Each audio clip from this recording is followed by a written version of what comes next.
Welcome, dear viewers. For more exclusive, thrilling stories every week, join our membership. Sit back, relax, and sip your coffee. Enjoy. The first time I saw them roll into Tucker's Roadhouse on the outskirts of Elkins, I knew these weren't your average leather-clad road warriors. 5 of them, all riding identical matte black Harley Softails with no insignias, no club patches, nothing. Just sleek machines that barely made a sound when they pulled up. It was my 3rd night behind the bar. I'd only moved to Randolph County 3 weeks earlier, running from a life that had collapsed around me in Pittsburgh. Gambling debts, an ex-wife who'd emptied our joint accounts, and a drinking problem that had cost me my job at an accounting firm. West Virginia wasn't exactly my first choice, but my uncle owned this place and offered me a lifeline when nobody else would.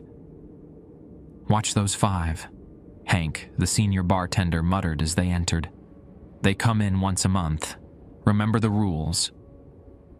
I nodded like I understood, though the rules were precisely what had been confusing me since I'd started. Tucker's Roadhouse looked like any other roadside dive. Neon beer signs, pool tables with cigarette burns, a jukebox that seemed permanently stuck in 1982. But it operated under a bizarre code that everyone but me seemed to know instinctively. "Travis," a voice called. The tallest of the 5 bikers took a seat directly in front of me. His face was deeply lined, weather-beaten, but his eyes were startlingly clear, like ice water in January. "Whiskey, the one from beneath." I glanced at Hank, who made an almost imperceptible nod toward a trapdoor behind the bar. I'd assumed it led to a cellar or storage area, not something I'd need to access while serving. "And make it wet," the man added, his gaze never leaving mine. What the hell did that mean? Make it wet? Isn't whiskey already wet? "You're new," another one said, a woman with a silver streak running through otherwise jet black hair. "Dugan's replacement?" "Yeah," I managed. "I'm Jeff Keener." She studied me for a moment, then turned to the others. "He doesn't know." "Then he learns tonight," said the first man, something like amusement flickering across his face. "Or he doesn't last the week." Hank slid a key across to me, old brass, heavy in my palm. "Under the floorboards," he whispered. "The bottle with the black wax seal. Don't touch it with your bare hands. Pour 4 fingers each, and remember Rule 3, never look them in the eye while they drink." I wanted to ask which rules were 1 and 2, but the expectant silence of the 5 strangers made it clear questions weren't welcome. As I bent down to unlock the trap door, I caught a glimpse of something etched into the wood beneath the bar. A list, worn from years of anxious fingers tracing its warnings. I should have left right then. Should have dropped the key, walked out the door, and hitchhiked anywhere else. But I needed this job. And as I was about to learn, mead is a dangerous thing in a place where rules are written in blood. The trapdoor opened with a groan that seemed almost human. Stale air wafted up, carrying the scent of damp earth and something sharper, metallic, like old pennies. I hesitated before descending the narrow wooden steps, my phone's flashlight illuminating a small cellar lined with wine racks, beer kegs, and a single shelf bolted to the far wall. On it sat 7 bottles, each sealed with different colored wax. The black-sealed one stood apart, its glass so dark it seemed to swallow light. Following Hank's instructions, I pulled a bar rag from my pocket, wrapped it around the bottle, and lifted it carefully. Back upstairs, the 5 bikers waited in perfect stillness. The woman with the silver streak watched me with something like amusement. The tall one, Travis, had removed his gloves, revealing hands covered in intricate tattoos that seemed to shift when I wasn't looking directly at them. 4 fingers each, Hank reminded me quietly, while polishing a glass at the other end of the bar. I set out 5 shot glasses, keeping the bottle wrapped in the cloth. The liquid inside moved strangely, more viscous than regular whiskey, with an oily sheen that caught the dim bar lights. As I poured the first glass, I swore I felt the bottle pulse in my hand. "Remember Rule 3, Hank called out, his voice tense. "Right. Don't look them in the eye while they drink." I focused on the glasses as I poured each measure. The whiskey didn't flow like normal liquor. It reluctantly left the bottle in thick, slow rivulets, like blood from a wound that's almost clotted. "And make it wet," Travis repeated, tapping the bar with a silver ring that looked like a twisted serpent. Still unsure what that meant, I glanced at Hank, who suddenly pantomimed splashing water into the glasses.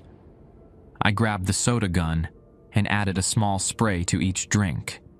The liquid hissed on contact, releasing a brief curl of vapor that smelled like burning leaves. "First time's always interesting," said a third biker, a wiry man with a jagged scar splitting his left eyebrow. "I'm Laszlo. That's Marnie, Travis you met, and the quiet ones are Decker and Wendell." Wendell, the smallest of the group but somehow the most intimidating, nodded slightly. He wore small round glasses that reflected the bar lights, making his eyes impossible to see. Decker was massive, his arms thick as fence posts, with a beard that reached the middle of his chest. "Pleasure," I managed, though pleasure was the furthest thing from what I felt. In perfect unison, they reached for their glasses. I remembered Rule 3 and looked down, focusing on wiping the bar top. From my peripheral vision, I saw them raise the glasses to their lips. Then the jukebox died, mid-song. The lights dimmed slightly, and all ambient noise in the bar, the murmur of conversations, the crack of pool balls, even the hum of the refrigerators, faded to nothing. I risked a glance up, careful to avoid their eyes. Their throats worked as they swallowed the strange whiskey, and for a brief, terrifying moment, I could see the liquid traveling down their necks, glowing faintly beneath their skin like tracer dye. The moment passed. They set down their empty glasses in sequence: Marnie, Travis, Laszlo, Decker, and finally Wendell.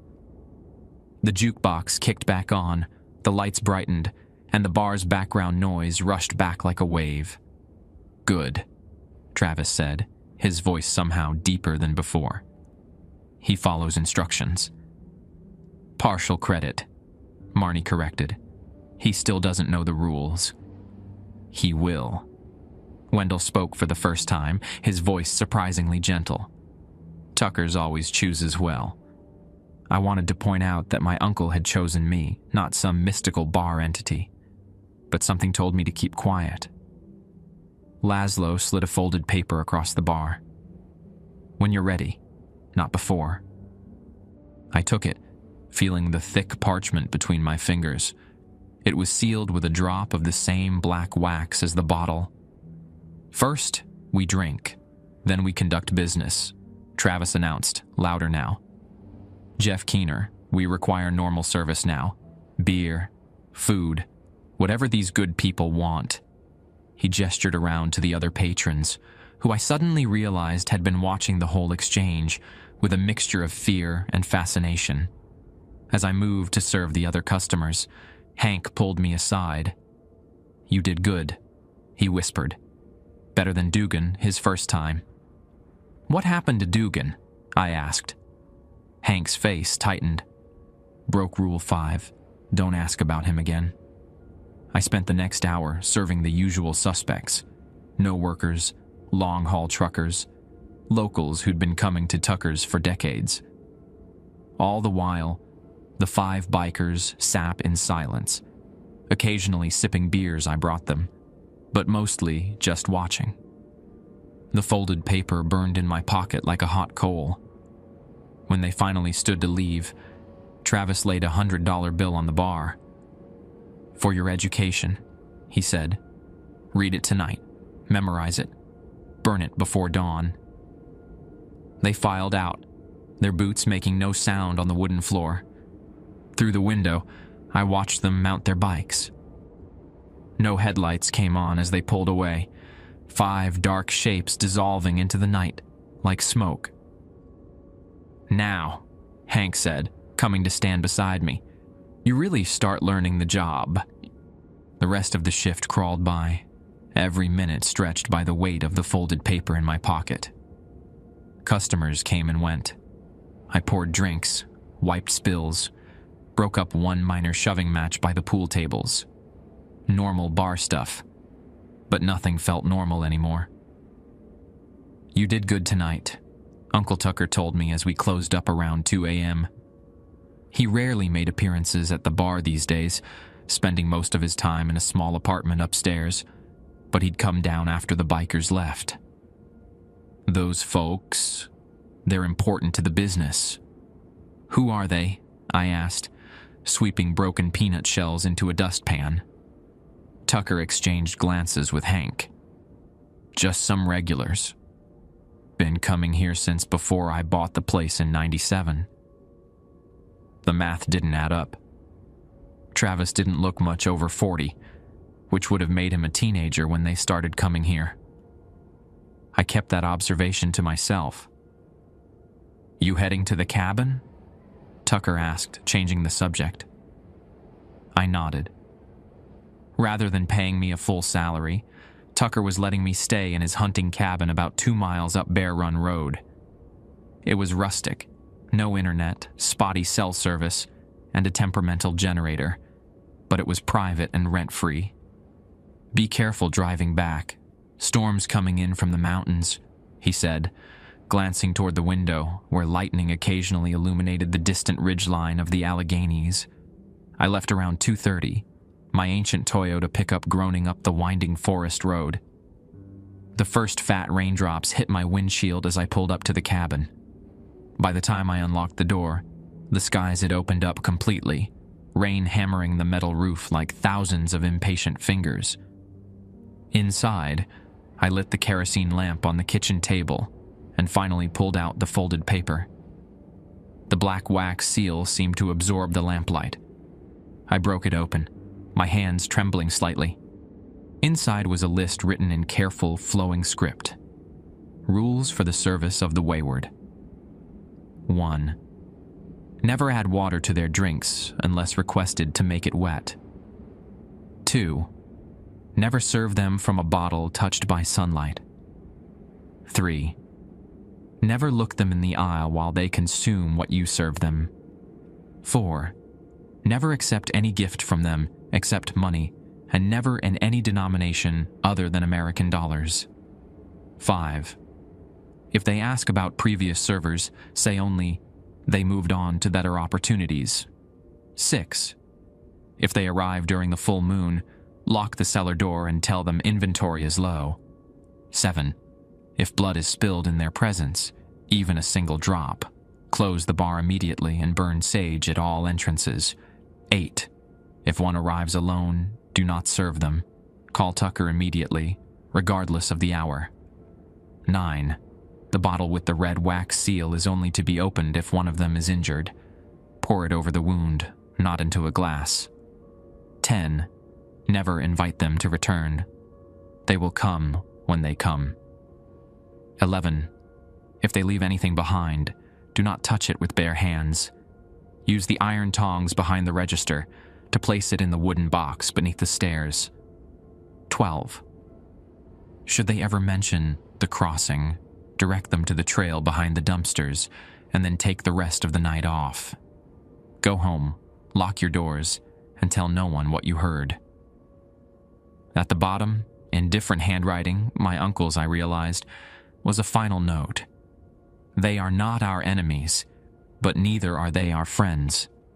They are travelers, and we are merely a way station. Remember this. I read the list 3 times, trying to make sense of it. Was this some elaborate hazing ritual? A joke at the new guy's expense? But I couldn't shake the memory of that strange whiskey moving underneath their skin, the way the sound had disappeared from the bar while they drank. Lightning flashed, and in that brief illumination, I saw something outside the window. A figure, standing perfectly still in the pouring rain, watching the cabin. I doused the lamp immediately, my heart pounding. Crouching below the windowsill, I used my phone screen to check the time, 3:17 a.m. I waited 5 agonizing minutes before slowly raising my head to peek outside. Nothing, just rain and darkness. A branch scratched against the roof, making me jump. "Get a grip, Jeff," I told myself. "You're letting ghost stories and bar pranks get to you." I relit the lamp and reached for the paper again, but it was gone from where I'd left it on the table. My eyes darted around the small cabin until I spotted it on the floor near the wood stove, as if blown by a draft. As I bent to pick it up, I noticed something strange. Drops of black liquid seeping through the paper, though I'd spilled nothing on it. The drops grew, spreading like ink blooms, until they began forming words on the cabin's rough wooden floor. "We know you read it." The liquid continued to move, the message disappearing as new words formed. "Burn it now." A thunderclap shook the cabin, and I scrambled backward, dropping the paper. This wasn't a prank. This was something else entirely. I grabbed the box of matches by the wood stove, struck one with shaking hands, and touched it to the corner of the parchment. The paper didn't just burn, it screamed. A high, thin sound like tearing metal that set my teeth on edge and sent ice through my veins. The flame was unnaturally bright, tinged with blue and green. In seconds, the entire list was consumed, leaving nothing but a small pile of ash on the floor. The cabin went silent again, save for the drumming rain. I stared at the ash, afraid to touch it, afraid to move at all. My phone buzzed with a text message, making me nearly jump out of my skin. It was from an unknown number. "Well done. Rest now. More to learn tomorrow." I backed away until I hit the bed, unwilling to take my eyes off the pile of ash. Eventually, exhaustion overcame fear, and I fell into a restless sleep still fully clothed, the taste of copper in my mouth and the smell of something burning in my nostrils. I dreamed of motorcycles racing through forests, their riders' faces constantly shifting between human and something else, something with too many angles and depths where features should be flat. I dreamed of a road that went on forever, stretching into darkness, with Tucker's Roadhouse the only light for 1,000 miles in any direction. Morning came with watery sunlight filtering through the pine trees outside. The storm had passed. On the floor, no trace remained of the ash or the black liquid words. I might have convinced myself I'd imagined the whole thing, if not for the text message still on my phone. I showered in the cabin's tiny bathroom, the water running rust-colored for the first minute before clearing. As I dressed, I noticed something on my wrist that hadn't been there the night before. A small mark, like a burn or brand, in the shape of what might have been a stylized key, or perhaps a road forking in 2 directions. My shift didn't start until 4 that afternoon. I had hours to convince myself to get in my truck and drive as far from Elkins as a tank of gas would take me. Instead, I found myself walking the property, following a narrow trail behind the cabin that I hadn't noticed before. It led to a small clearing where someone had arranged 7 stones in a circle. In the center was a motorcycle part, an old carburetor from a vintage Harley from the look of it, partially buried as if it had been there for decades. The name Tucker was scratched into its tarnished brass surface, but it wasn't my uncle's handwriting. It was the same flowing script as the rules. I drove into town before my shift. Desperate for normalcy and human contact, that didn't involve cryptic rules or supernatural motorcyclists.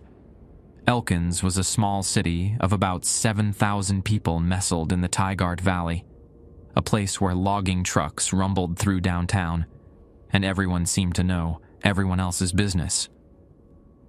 I parked near the Randolph County Courthouse, a stately stone building from 1894 that dominated the town square.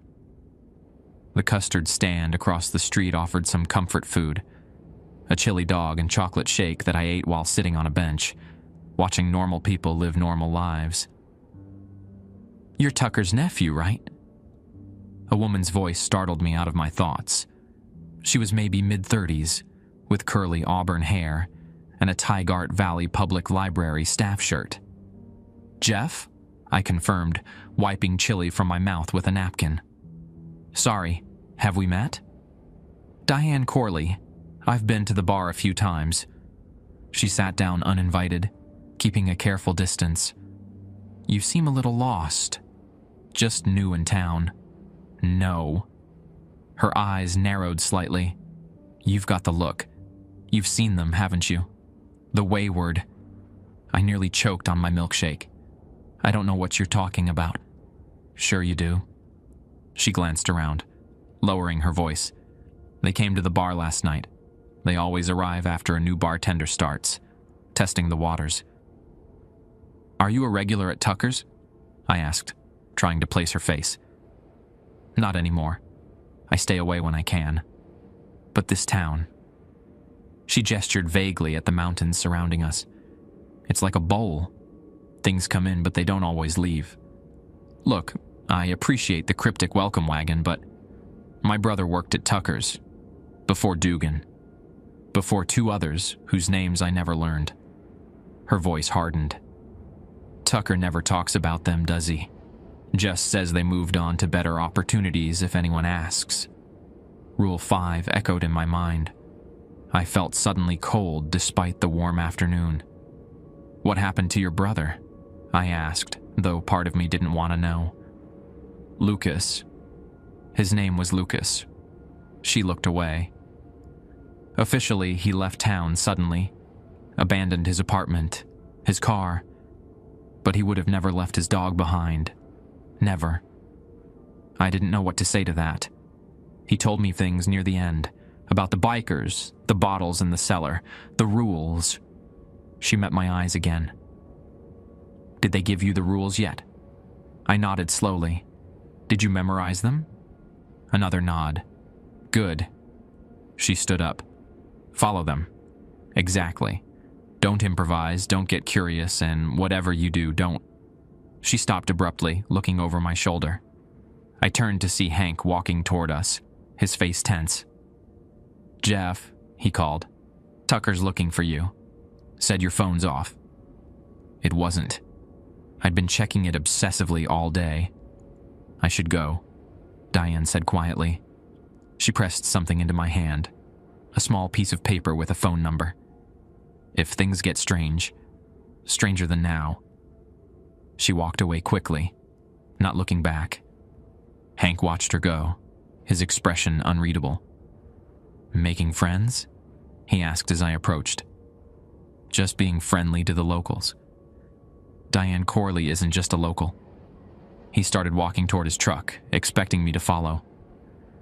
"She's got ideas about Tucker's, about your uncle." "Like what?" "Like her brother didn't just skip down." Hank unlocked his truck, an ancient Ford with more rust than paint. "Get in. Tucker wants you at the bar early today." The drive to Tucker's Roadhouse was tense and mostly silent. When we pulled into the gravel lot, I noticed something odd. The bar's sign was off, though it was nearly dusk, and only Tucker's pickup was parked outside. "We closed today?" I asked. "Special circumstances," Hank replied, which explained nothing. Inside, the bar was eerily quiet. No music, no TV sports, no clinking glasses or murmur of conversation. Just my uncle, sitting at the bar with a glass of something amber in front of him. Next to him was a wooden box I hadn't seen before, about the size of a shoebox, with intricate carvings along its edges. "Jeff," Tucker said, not turning around. "Glad you made it through the night." Was there a reason I wouldn't? First night after meeting them can be disorienting for some. He gestured to the stool beside him. "Have a seat. We need to talk before we open today." I sat, noticing that his glass contained ordinary whiskey, not the strange black waxed bottle's contents. "Did you burn the rules?" he asked. "Yes." "And the mark? Did you get one?" Instinctively, I touched my wrist where the strange symbol had appeared. Tucker nodded, seeming satisfied. "Good. That means they've accepted you as a potential keeper." "Keeper of what?" I demanded, my patience for cryptic commentary exhausted. Tucker sighed, suddenly looking every one of his 67 years. The crossing, the way station, the bar. He waved his hand in a gesture that encompassed the entire building. "All of it." "I'm just tending bar to pay off some debts, Uncle Tucker. I'm not keeping anything." He chuckled without humor. "That's what I said to my uncle when he brought me in, back in '97. He drained his glass. "But we don't really choose this life. It chooses us." "The wayward," I said, testing the word. "Who are they?" "Travelers," Tucker replied, echoing the note at the bottom of the rules. "From somewhere else, heading somewhere else. Tucker's is just a rest stop on their journey." "A journey where? They look like ordinary bikers." "Look harder next time," Hank interjected from behind the bar, where he was meticulously polishing glasses. "When they drink. When they think no one's watching." Tucker placed his hand on the wooden box. "This came for you this morning. One of them left it at the back door." My skin prickled. Rule 11. If they leave anything behind, do not touch it with bare hands. Use the iron tongs behind the register to place it in the wooden box beneath the stairs. "What's in it?" I asked. "Don't know. It's sealed with your name." Tucker slid the box toward me. "But before you open it, you need to understand something. Those rules aren't suggestions. They're survival tactics." Diane Corley mentioned her brother. Tucker's expression darkened. "Lucas broke Rule 12, followed them to the crossing when he shouldn't have.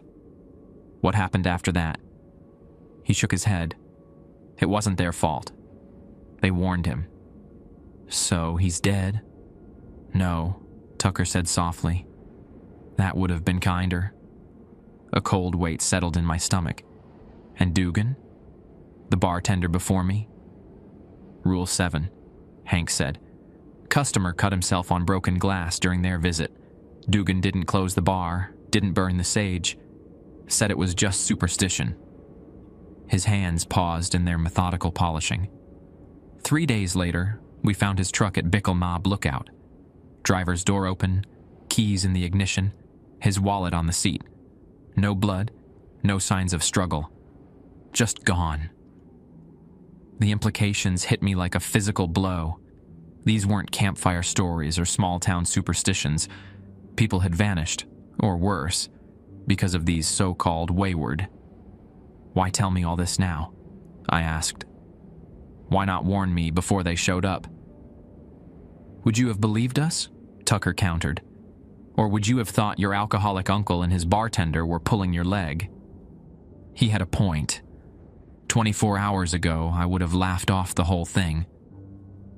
"Besides," Tucker continued, "they needed to see you first, approve you in their way." He nodded toward the box, and now they have. With considerable apprehension, I examined the wooden box. My name was burned into the lid in that same flowing script from the rules. The carvings around the edges weren't just decorative, I realized, but symbols similar to the mark on my wrist. "Use these," Hank said, placing a pair of thick leather gloves beside me. "Just in case." I pulled them on and carefully lifted the lid. Inside, Nestled on a bed of what looked like dried herbs was an old key made of dark metal. Iron, maybe, or something older. It was surprisingly heavy when I picked it up, its teeth forming an unusual pattern I'd never seen on a modern key. "What does it open?" I asked. "Not what," Tucker corrected. "Where? It's a crossing key." He looked grim. They've never given one to a bartender before, not even me. Not in all these years. "What does that mean?" "It means," Hank said quietly, "they've got plans for you, kid." "We open in an hour," Tucker said, abruptly changing the subject. "Full moon tonight." Rule 6 flashed in my mind. If they arrive during a full moon, lock the cellar door and tell them inventory is low. "Will they come?" I asked. "They might. They don't follow human calendars or patterns, but if they do..." Tucker's eyes met mine. "Remember Rule 6. No matter how much they insist, no matter what they offer, don't open that cellar." "Why? What happens during a full moon?" Tucker looked away. "The veil gets thin. What's in those bottles gets stronger, and the wayward get hungry." A heavy silence fell over the bar, broken only by the distant rumble of thunder coming over the mountains again. "There's still time for you to leave," Tucker said finally. "Pack up, drive out of the county, probably even the state to be safe. I wouldn't blame you." The rational part of my brain screamed at me to take his offer. But something else, curiosity, stupidity, or maybe the strange pull of that symbol on my wrist, made me shake my head. "I'll stay," I said, surprising myself, "at least for now." Tucker nodded, not looking particularly relieved. "Then let's get ready to open. And Jeff, keep that key with you. Always." As I slipped the ancient key into my pocket, I could have sworn it grew warmer, almost seeming to pulse against my leg like a second heartbeat.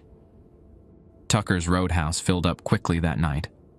Word had somehow spread through Elkins that we were having a full moon special, half-price drafts and free buffalo wings after 9 p.m. I hadn't seen any advertisements, but judging by the knowing looks Hank and Tucker exchanged, this was a deliberate strategy to pack the place. "Crowds keep them honest," Hank explained as we frantically filled drink orders. "They're less likely to cause trouble when there are lots of witnesses." "Unless trouble is what they want," Tucker added grimly, loading another tray of wings into the kitchen's ancient fryer. I kept one eye on the door and the other on my work, jumping at every rumble of motorcycles on the highway. The key in my pocket felt increasingly heavy as the night wore on, occasionally growing warm against my thigh like it was responding to something. Around 10:30, a group of coal miners from the nearby Sentinel mine came in, still dust-covered from their shift. They were regulars, according to Hank, good tippers who occasionally got rowdy but never dangerously so. They took over the pool tables, their laughter and the crack of balls providing a welcome soundtrack of normalcy. "Yo, Jeff," called one of them, a barrel-chested guy named Dawson. "When's Tucker going to get some decent tequila in this place?" "When hell freezes over," Tucker shouted from the kitchen doorway, to appreciative laughter. I was beginning to relax, starting to think we might make it through the full moon night without incident, when the front door swung open. It wasn't the 5 from the previous night. This was a lone rider, tall, lean, dressed in riding leathers that seemed to absorb rather than reflect the bar lights. Rule 8 thundered in my mind. If one arrives alone, do not serve them. Call Tucker immediately, regardless of the hour. The stranger took a seat at the far end of the bar, away from the other patrons. I caught Hank's eye, and he nodded slightly, moving casually toward the kitchen to alert Tucker. I approached warily, keeping a respectful distance. Up close, I could see the rider was a woman, though not Marnie from the previous night. Her helmet had left her short black hair flattened against her skull, and her eyes were hidden behind mirrored sunglasses despite the late hour. "Evening," I managed, my throat suddenly dry. "What can I get you?" She removed her gloves slowly, finger by finger, revealing hands covered in intricate tattoos similar to Travis's, symbols that seemed to shift when viewed peripherally. "Jeff Keener," she said, my name sounding strange in her mouth, like she was tasting each syllable. "The newest keeper of the crossing." "I'm just a bartender," I replied automatically. Her lips curved in what might have been a smile. "For now." She placed her hands flat on the bar. "I'll have what's kept beneath, made wet." My stomach twisted.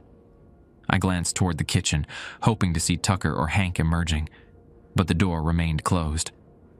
"I'm sorry," I said, trying to keep my voice steady. "We're out of stock on that particular item tonight." She went very still. "Are you refusing me service, Keeper?" It's a full moon," I explained awkwardly. "Inventory's low." She removed her sunglasses and I had to fight not to recoil. Her eyes weren't unusual in color or shape, a normal hazel, but they reflected the bar lights like an animal's would, twin points of brightness in the dim room. "The old rules," she murmured. "How quaint." She leaned forward slightly. "But I'm not here for a drink, Jeff Keener. I'm here about the key." My hand instinctively moved to my pocket where the iron key sat. "You don't know what you've been given," she continued. "The others are optimistic about your potential. I remain unconvinced." "Who are you?" I asked. "I am December." She said it like it should mean something to me. The last month, the darkest tide, the final crossing before the turn. Before I could respond, Tucker emerged from the kitchen, wiping his hands on a dish rag. His face was carefully neutral, but I could see tension in every line of his body. "December," he acknowledged with a slight nod. "Been a while." "Tucker," she returned, equally cool. "Your establishment continues to exist. How persistent of it." "It's a full moon," Tucker said, the warning clear in his voice. "So I've been informed by your nephew." Her gaze returned to me. "Family business. How traditional." "What do you want, December?" Tucker asked bluntly. "To meet the new key bearer. To measure his worth." She reached into her jacket and pulled out what looked like an old brass compass. When she flipped it open, however, I saw it contained not a magnetized needle, but a small vial of dark liquid. "I brought a gift." Rule 4 flashed in my mind. Never accept any gift from them except money, and never in any denomination other than American dollars.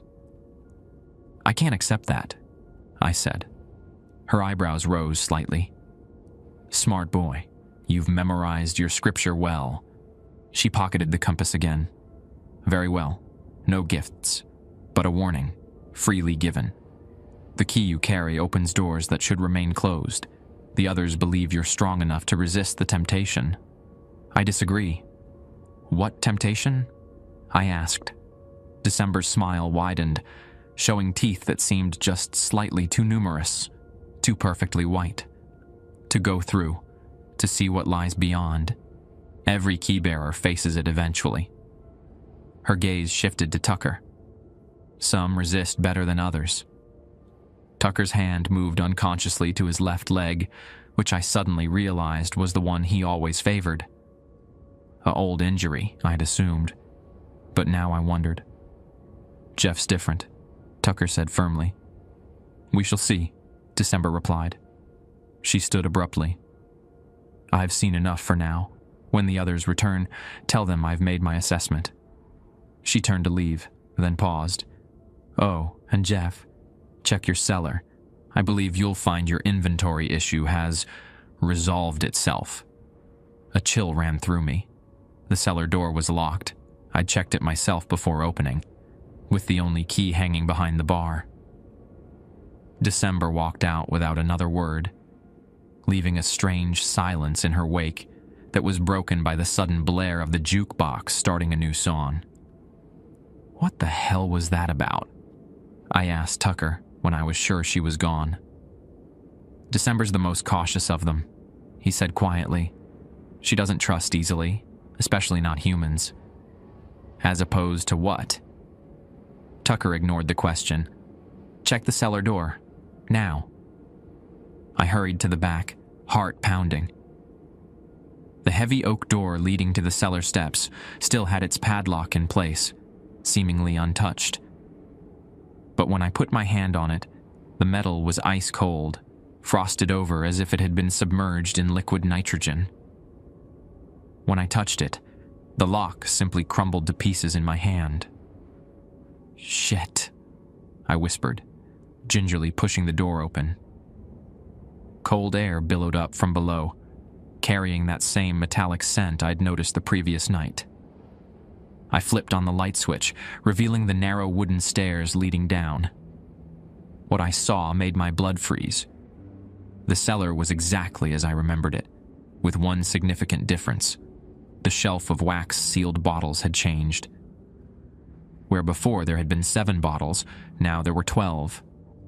5 new ones had appeared, each sealed with silver wax and arranged in a perfect circle. And in the center of that circle, drawn in what looked horribly like dried blood, was the same symbol that had appeared on my wrist. I backed away, pulling the door closed and leaning against it. When I returned to the bar, Tucker took one look at my face and knew. 5 new ones, he asked quietly. I nodded. Silver wax? Another nod. Tucker closed his eyes briefly. It's starting, men. Sooner than I'd hoped. What's starting? I demanded, keeping my voice low so the customers wouldn't hear. The crossing. Tucker's eyes were tired, resigned. They're preparing for something big, Jeff. And for whatever reason, they've decided you're going to be part of it. The key in my pocket pulsed with warmth, almost like it was responding to Tucker's words. Or perhaps more disturbingly, like it was pleased. We closed early that night, Tucker's decision. He claimed a gas leak in the kitchen, apologized profusely, and offered free drinks the following evening to compensate. The customers grumbled, but left without much protest, except for Dawson and his mining buddies, who lingered at the pool tables. Gas leak, my ass, Dawson said as he chalked his cue. This about that weird chick on the bike? Tucker's expression tightened. You boys need to head home now. Saw her talking to the new guy, Dawson continued, ignoring the warning in Tucker's voice. Same crew as those freaks who come in once a month? The ones nobody talks about? Hank moved to stand beside Tucker, arms crossed. Dawson, don't make this a thing. Not tonight. Something in Hank's tone finally registered. Dawson sighed, racked his cue, and signaled to his friends. Fine, fine. Just curious is all. As he passed me on his way out, he leaned in close. Watch yourself, city boy. People who get mixed up with those riders tend to disappear. After they left, Tucker locked the door and flipped the closed sign. We need to check the whole cellar, he said, limping toward the back. Those 5 new bottles, they're part of something bigger. The crossing? I asked, following him. That's part of it, Tucker confirmed. December wouldn't have shown up alone unless something important was happening.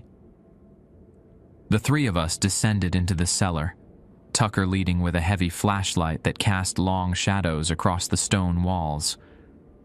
The rooms seemed even colder than before, our breath fogging in the air despite the warm June night above us. Tucker approached the shelf with the bottles cautiously, examining the new arrivals without touching them. The silver wax seals gleamed in the flashlight beam like liquid mercury. I've never seen silver-sealed ones, he murmured, in 25 years. What's in them? I asked. Nothing that should be here, Hank replied cryptically. Tucker knelt with difficulty to examine the symbol drawn on the floor. This is old magic. older than the bar, older than this town. I touched the mark on my wrist unconsciously. It matches what they've put on me. The wayward sign. Tucker nodded. A crossroads between worlds. You keep talking about crossings and crossroads, I said, frustration mounting. What exactly are these people? Where are they crossing to or from? Tucker and Hank exchanged glances, engaging in some silent debate, before Tucker finally sighed. They're not people, Jeff. Not exactly. He stood, wincing as his bad leg protested. They were once, but they made deals at crossroads long ago, and now they travel between worlds, collecting others who've made similar bargains. What kind of deals? I asked, though I was starting to suspect. The usual kind, Hank said quietly. Power, wealth, love, revenge. Something wanted badly enough that a piece of yourself seems a fair price at the time. Souls, I said, the word falling into the cold air like a stone. You're talking about selling souls. That's the simplified version, Tucker admitted. It's more like they become something else. Part of the wayward, travelers on the roads between worlds, and certain places like Tucker's, sit at weak points between those worlds. Why here? I asked. Why this bar in the middle of nowhere? This land has always been a crossing point, Tucker explained. Long before the bar, before the town, even before white settlers. The Mingo tribes avoided this area, called it the Thin Place in their language. When my great-grandfather built the original trading post here in 1897, he had no idea. But he learned. He limped over to a section of wall that looked slightly different from the rest. Newer stonework. The original cellar was much larger, he continued. Extended under what's now the parking lot. We sealed off most of it in the 70s, after what happened to my father. What happened to him? I asked. He tried to destroy the crossing, Hank answered when Tucker remained silent. Thought he could fill it in, brick it up. They didn't take kindly to that. And your leg? I asked Tucker. Does that have something to do with them too? Tucker's face darkened. I was young, stupid, curious about where they went when they left here. One night I followed them to the crossing point behind the bar. Rule 12, I remembered. Should they ever mention the crossing, direct them to the trail behind the dumpsters, and then take the rest of the night off. Go home, lock your doors, and tell no one what you heard. I got farther than I should have, Tucker continued. Saw things no human was meant to see. Made it back, but he patted his leg. Left a piece of myself behind. Been in pain ever since. And Lucas Corley? I asked. Diane's brother? Same mistake. Followed them to the crossing. But he didn't make it back at all. Tucker's expression was grim. At least, not all of them did. A chill ran down my spine. What does that mean? Something wearing Lucas's face showed up at his apartment a week later, Hank explained. His girlfriend knew immediately it wasn't him. Called the police, but by the time they arrived, it was gone. Left a mess behind, though. Black liquid everywhere. Like oil, but not. I thought of the strange liquid that had seeped through the rules paper, forming words on my cabin floor. And the key? I asked, pulling it from my pocket. What does it open? Tucker's face paled in the harsh flashlight beam. Put that away. Not down here. Not with these. He gestured to the silver-sealed bottles. I returned the key to my pocket, where it pulsed with heat against my thigh. The key is for emergencies only, Tucker said firmly. It opens a way out or a way in, depending on how it's used. The wayward have never given one to a bartender before. Never. So why me? That's what worries me, Tucker admitted. They must have some purpose for you, something they haven't revealed yet.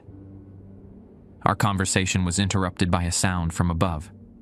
Something heavy dragging across the bar floor. We froze, listening. The bar was locked, secured. No one should have been up there. "Stay here," Tucker whispered, heading for the stairs.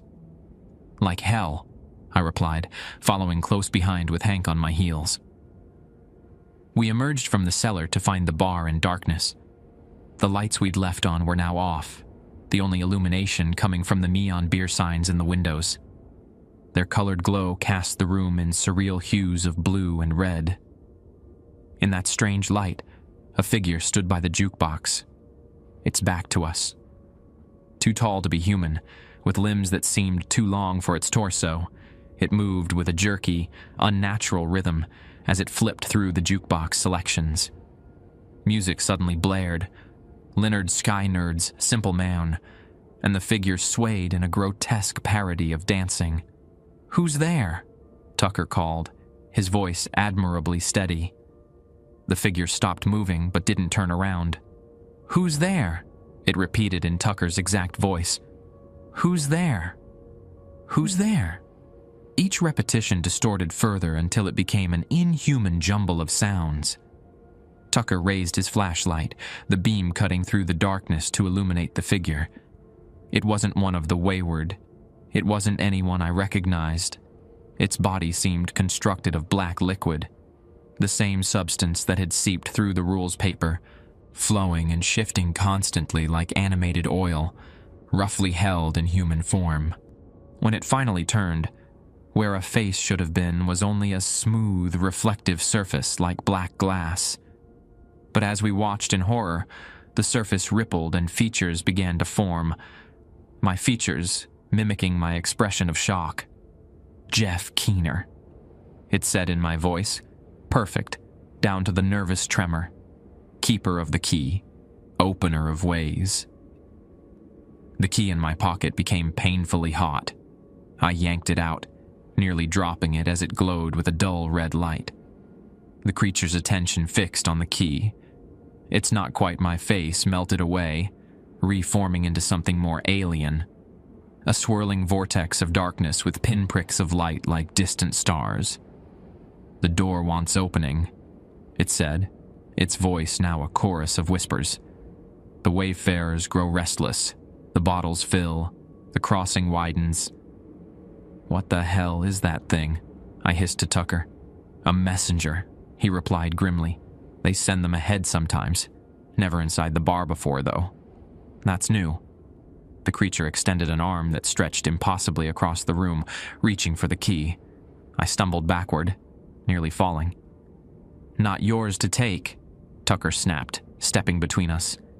The creature's head tilted at an impossible angle. "The bones remember you, Tucker.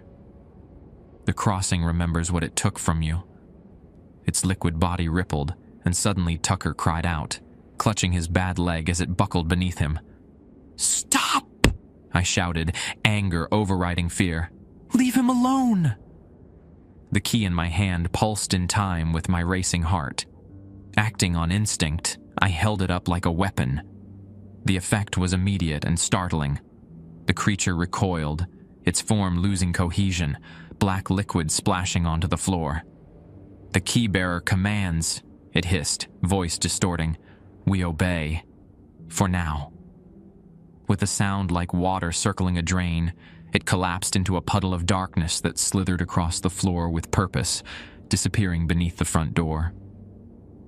Tucker sat heavily on the nearest bar stool, still gripping his leg. "That was too close," he gasped. "How did it get in?" "The bar is protected." "The new bottles," Hank suggested, helping Tucker to his feet. "Silver seals. Maybe they changed the rules. Or maybe having the key here does." Tucker looked at me with new concern. "You need to be careful with that thing, Jeff. More careful than I realized." The key had stopped glowing but remained uncomfortably warm in my palm. I tucked it away again, increasingly aware of its weight, its presence, its power. "We need to call them," Tucker decided. "All of this, the bottles, December showing up alone. That messenger, something's happening, and we need answers." "Call who?" I asked. "The wayward?" How do you even do that? Tucker limped behind the bar and pulled out an ancient rotary phone I hadn't noticed before. We don't call them. We call the others like us. Others? You think Tucker's is the only way station? Hank asked with a humorless laugh. There are crossings all over, and there are keepers at each one. Keepers, I repeated, the title December had used for me. So there's like a network of supernatural bartenders? Not just bartenders, Tucker said as he dialed a number from memory. Hotel managers, gas station attendants, lighthouse keepers, anyone who maintains a place where the veil between worlds is thin. As he spoke into the phone, using terms and phrases I didn't understand, I walked to the window, peering out into the darkness. The parking lot was empty except for our vehicles, but something moved at the edge of the forest that crowded close to the building, shapes that might have been deer or men on all fours, their eyes reflecting the neon lights like December's had.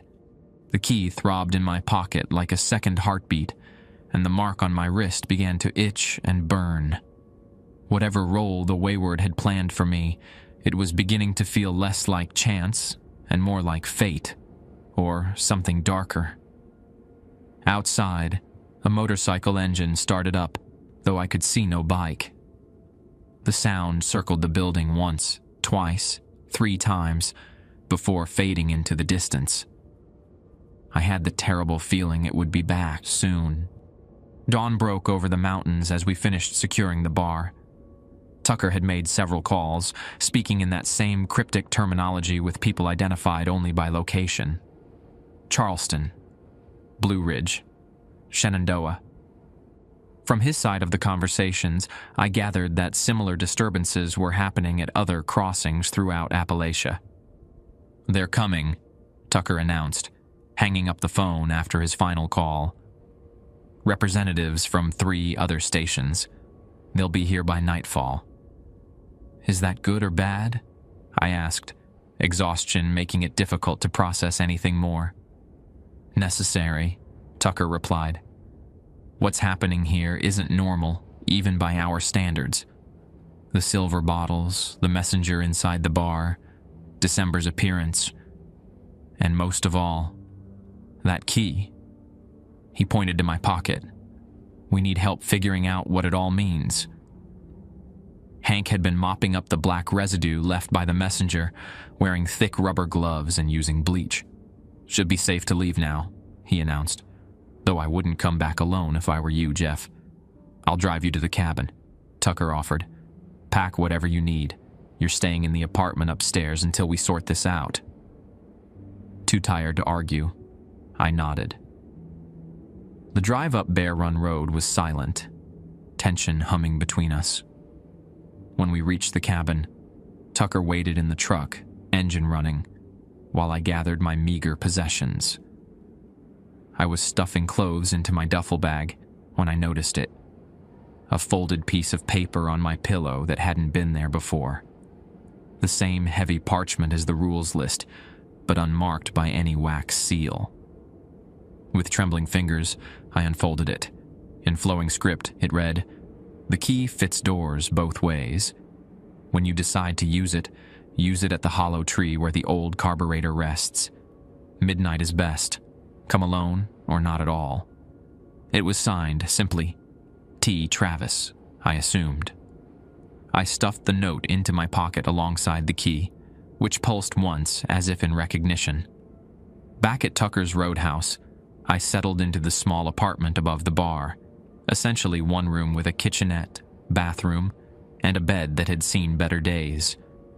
Tucker rarely used it anymore, preferring his actual house a few miles away, but kept it for nights when weather or exhaustion made driving dangerous. "Try to get some sleep," he suggested. "Tonight's going to be complicated." Sleep came surprisingly easily, though my dreams were troubled. Highways that stretched into impossible distances. Motorcycles whose riders shifted between human and something else with every blink. And always that key, growing larger until it was a doorway I both feared and longed to step through.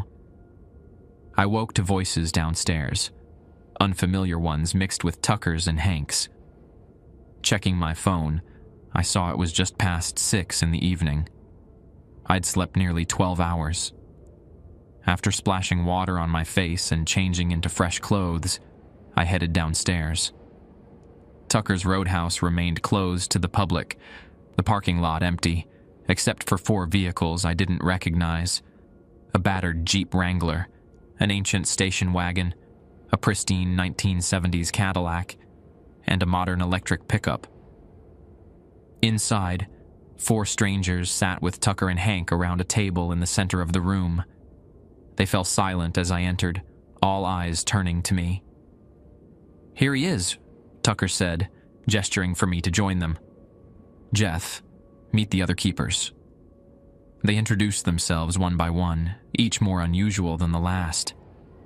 Grace Chen, a small, elderly woman with silver hair and sharp eyes, ran a gas station and diner at Hawk's Nest, near the New River Gorge.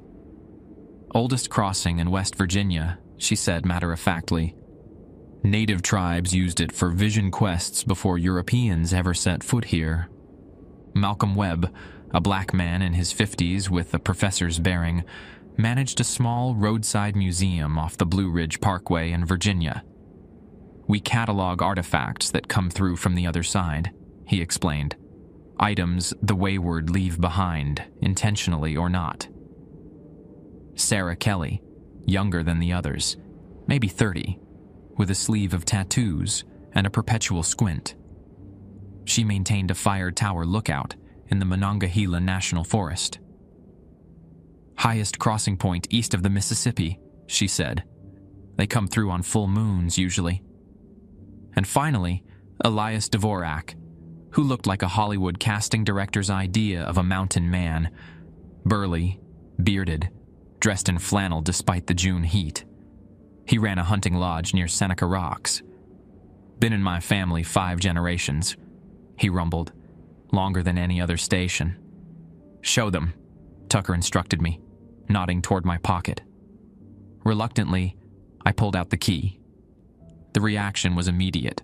Sharp intakes of breath, widened eyes, and in Grace's case, a rapid string of what sounded like protective prayers in Chinese. "A crossing key," Malcolm whispered, leaning forward to examine it without touching. "I've only seen drawings in the old records." "Where did you get this?"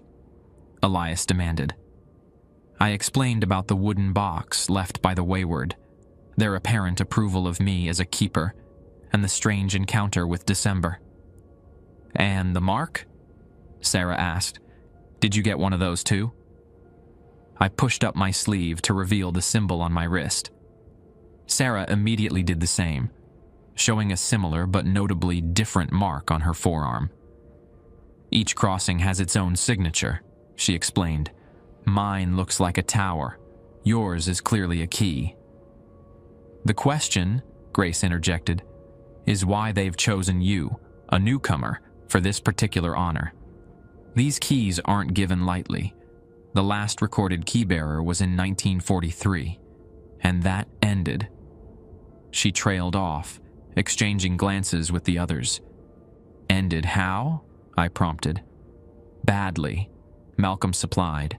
"The keeper used it incorrectly. Opened a door that should have remained closed." "What happened to him?" "Parts of him were found in 3 different states," Elias said bluntly. "Not all at once, either. Pieces kept showing up for years." A cold knot formed in my stomach.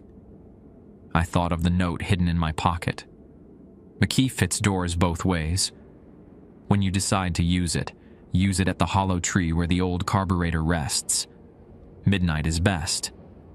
Come alone or not at all. The silver-sealed bottles are the immediate concern. Tucker redirected the conversation. "None of us have seen them before." "Not true," Grace corrected. "My grandfather wrote about them in his journals. Silver seals appear only before a major crossing event." "What kind of event?" Hank asked. "A mass migration," Grace said gravely. "The wayward bringing others through, those who've made bargains but haven't yet been collected." "How many are we talking about?" I asked. Dozens, Grace replied. Maybe hundreds. And that's bad because, I pressed. Because each crossing weakens the barriers between worlds, Malcolm explained. Small crossings, 1 or 2 travelers, barely leave a mark. But many at once. It creates instability. Things can slip through that aren't supposed to, like that messenger you encountered. And if the barriers weaken enough, Sarah added, they might not recover. The crossings could become permanent tears, which would be very bad for those of us who enjoy reality as it currently exists, Elias concluded dryly. Tucker leaned forward, hands clasped on the table. So what do we do? The keepers exchanged glances, some silent communication passing between them before Malcolm spoke. Traditionally, only 2 options exist when a crossing becomes unstable, he said carefully. Reinforcement or closure. Reinforcement requires artifacts from both sides, Grace elaborated. Difficult to obtain, complex to implement, but less dangerous. And closure? I asked. Permanent, Elias said flatly. The crossing is sealed, becoming inactive, but it requires significant sacrifice. What kind of sacrifice? I asked, though I suspected I already knew. A key bearer, Sarah said quietly. The key and its holder become the lock and seal. All eyes turned to me again, and the weight of what they were implying settled in my chest like a stone. That's not happening, Tucker said firmly. We're not sacrificing my nephew to close a crossing that's existed safely for centuries. No one's talking about sacrificing anyone, Malcolm assured him, but we need to understand why the Wayward gave Jeff the key now, just as they're preparing for a mass crossing. It can't be coincidence. I thought again of the note in my pocket. Should I tell them? Something held me back. Perhaps the key itself, which seemed to grow warmer whenever the discussion turned toward using it. Has anyone actually asked the Wayward what they're planning? I suggested. Directly, I mean. The keepers stared at me like I'd proposed setting the bar on fire. We don't ask them anything, Elias said.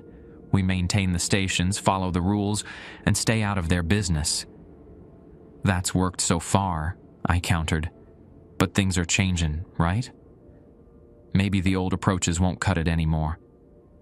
A thoughtful silence fell over the group.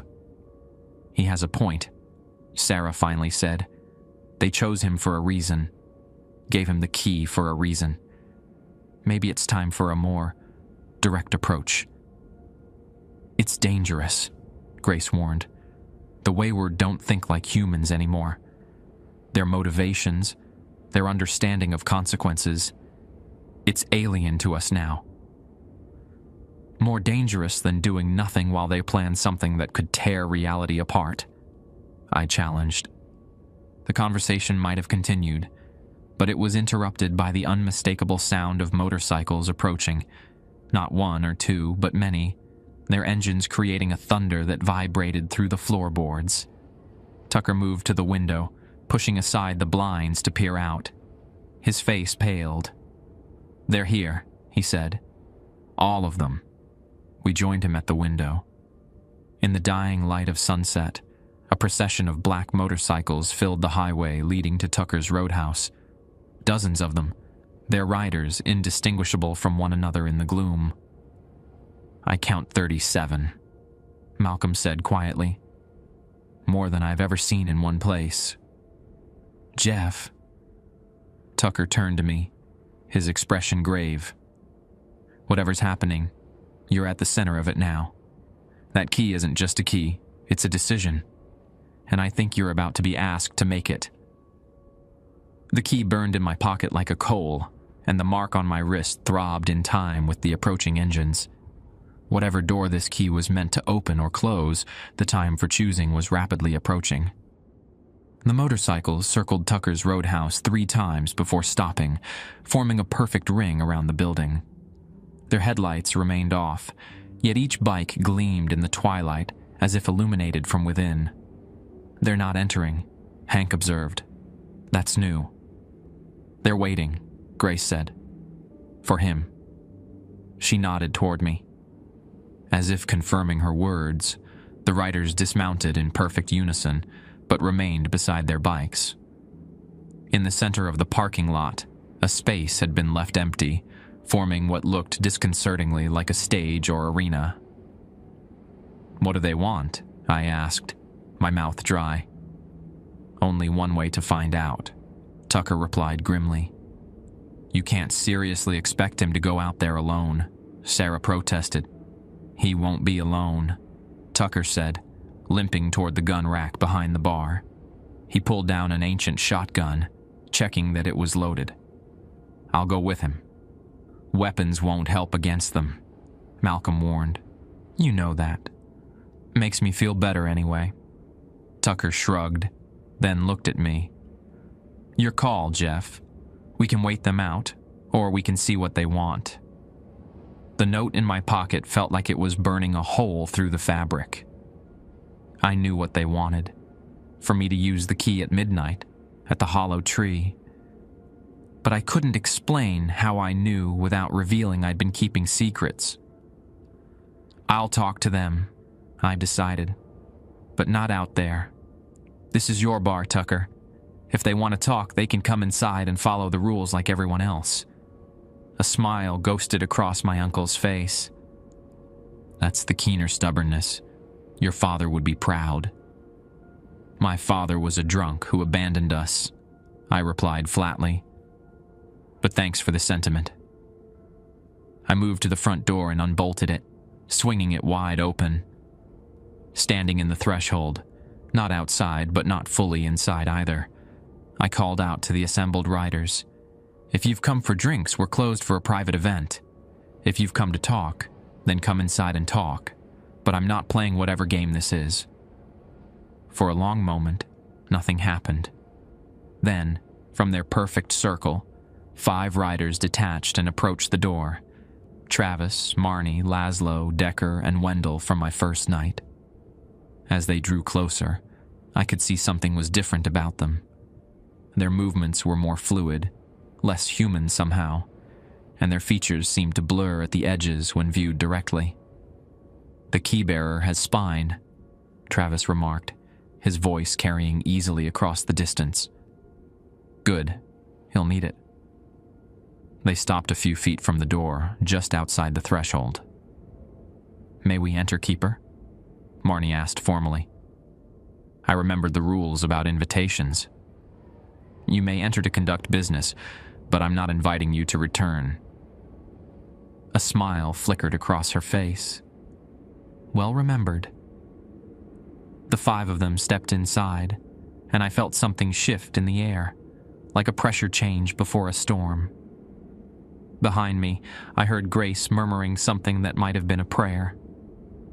"The others," Travis said, gesturing to the keepers. "An unexpected complication." "Friends of the family," Tucker replied, the shotgun resting casually in his arms. "What do you want with my nephew?" "The question is backward," Wendell said, his small round glasses reflecting the bar lights. "It's what your nephew wants with us." "I don't want anything with you," I said. "You're the ones who gave me this key. You're the ones planning whatever this is." I gestured toward the window and the motorcycles beyond. "The key was always yours," Laszlo said. "We merely returned it to you." "That's not possible," I countered.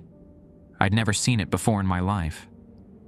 "Not in this life," Decker rumbled, speaking for the first tone since they'd entered.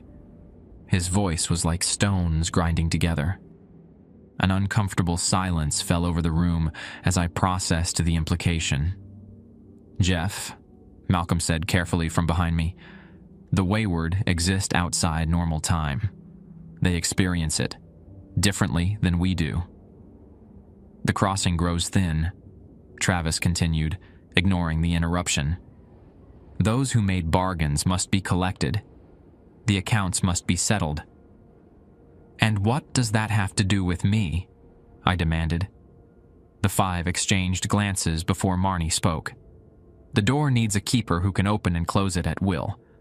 For centuries, the passage has been unregulated, unstable, dangerous, added Wendell. For everyone, Travis emphasized, your world and others. So you want me to what exactly? Be some kind of supernatural doorman? The absurdity of it almost made me laugh despite the tension. You would control the flow, Marnie explained. Decide who passes and when.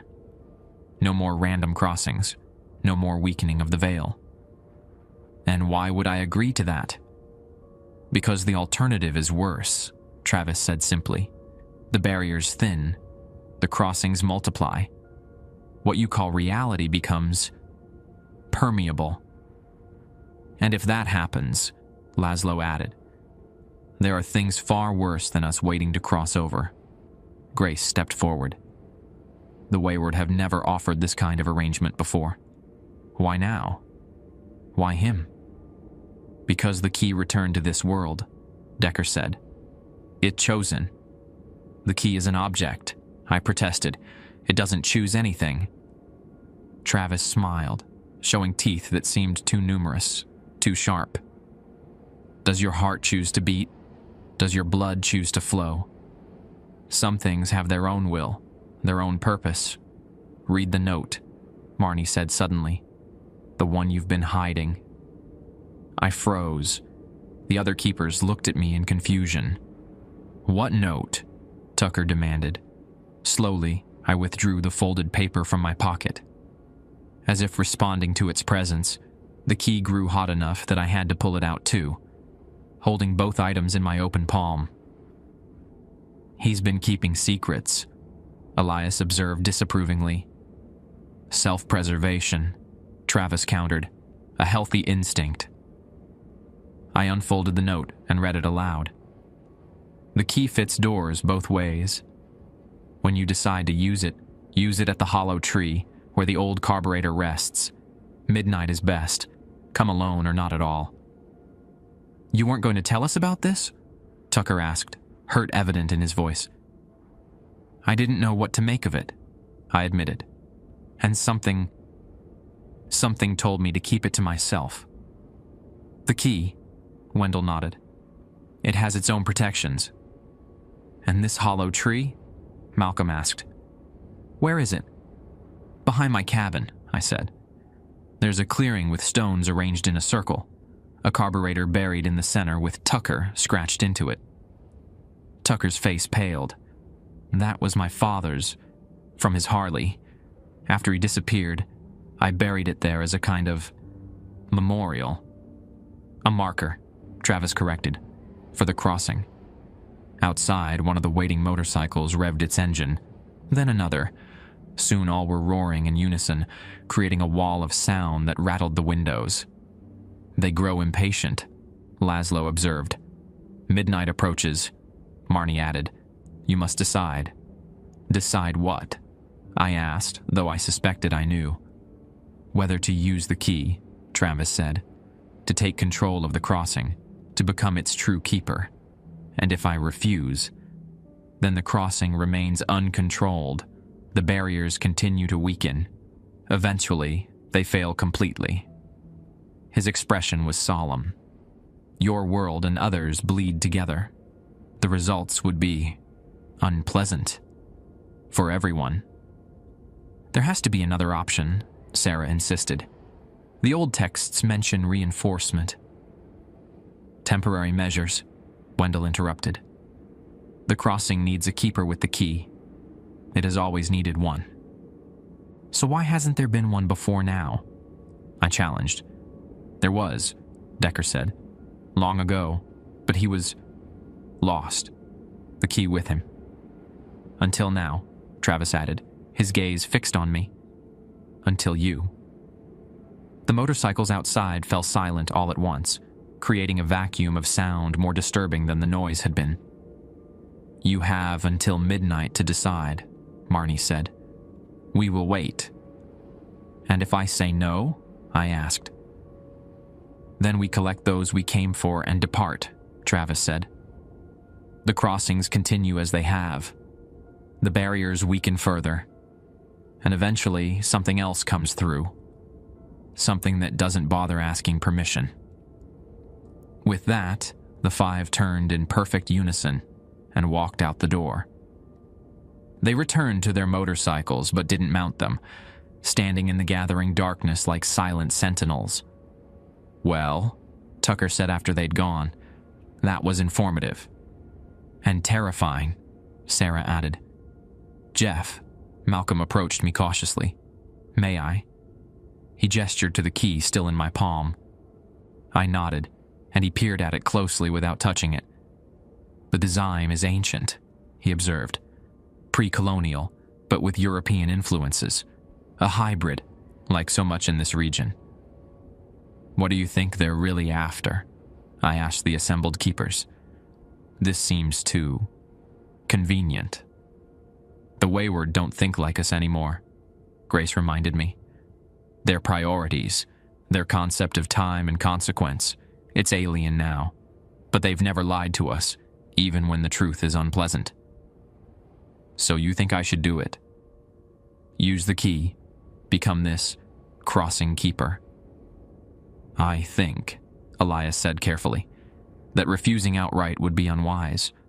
Whatever's happening, you're now central to it." I checked the time on my phone. 10:43 p.m., just over an hour to decide. "I need air," I announced, heading for the back door that led to a small porch behind the kitchen. To my surprise, only Tucker followed me out. The night air was cool and damp with the promise of rain. In the distance, heat lightning illuminated the ridgeline of the mountains. "I'm sorry," he said after a moment. "I never wanted you mixed up in all this. When I offered you the job, I thought they'd leave you alone." "Why did you offer me the job?" I asked suddenly. "We've barely spoken in years. Why reach out now?" Tucker sighed heavily. "Your father asked me to watch over you before he left. I failed at that for a long time. When I heard things had gone sideways for you in Pittsburgh, it seemed like a chance to make good on an old promise. You've been in contact with my father?" The revelation stung more than I expected. "No." Tucker shook his head. "Not since he left, but some promises stick with you." In the silence that followed, I felt the key pulse in my hand, like it was alive, eager. The mark on my wrist throbbed in rhythm with it. "Whatever you decide," Tucker said finally, "I've got your back. We all do." As if to underscore his words, thunder rolled across the valley, and the first heavy raindrops began to fall. Through the downpour, I could see the wayward still standing by their motorcycles, utterly still, utterly patient, waiting for midnight, and my decision. The door behind us opened, and Malcolm stepped out. "It's time. We should head to the crossing site, if that's what you've decided." I looked at the key once more. In the flash of lightning, it seemed to gleam with an inner light, not reflecting the storm, but somehow containing it. "Let's go," I said, making my decision. "I want to see this hollow tree." It's been 6 months since that night at the hollow tree. 6 months since I inserted the ancient key into a lock that shouldn't have existed. A small iron keyhole embedded in the living wood, visible only when the moonlight hit it just right. The door that opened wasn't physical, not exactly. It was more like reality itself folded back, revealing a road that stretched into impossible distances, bordered by landscapes that shifted between recognizable mountains and somewhere else. Somewhere with different stars, different physics, different rules. The wayward rode through that opening, dozens of them, their motorcycles transforming as they crossed the threshold, becoming sleeker, darker, somehow more real than anything in our world.